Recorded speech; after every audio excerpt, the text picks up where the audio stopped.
benvenuto di nuovo. Sto benissimo, questa è la seconda volta, solo bene. Grazie, ringraziamo il Signore, questi sono io. Buonasera.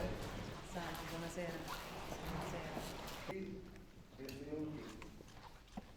Onorevole Presidente del Consiglio dei Ministri, di vivere intensamente questa esperienza, anzitutto spirituale per la sua tradizionale origine, la dell'Italia, sono da sempre un'attrattiva che permetterà ai milioni di turisti di visitare. Possiamo augurarci che una volta tornate alle loro rispettive nazioni, i pellegrini portino con sé un gioioso e memore ricordo, così altrettanto sicuri che non mancherà la volontà, perché anche in questa circostanza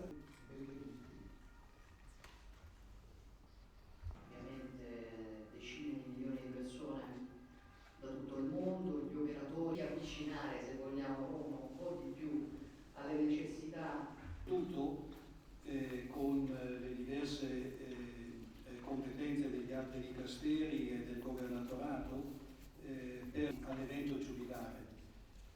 Io vorrei sottolineare semplicemente una considerazione, che per l'esperienza dei giubilei precedenti, soprattutto del 2016, se calcoliamo che a Santa Maria Maggiore, a San Giovanni Laterano, a San Paolo c'è un solo Rapiscan, Piazza Le Colli, Piazza Venezia, Farnesina, Piazza in relazione all'evento.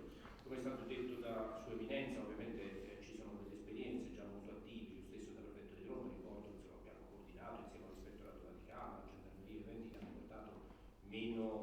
Fuori tema volevo solo sottolineare che il dottor Vergata all'Orto Botanico è della seconda università di Roma, quindi in realtà sono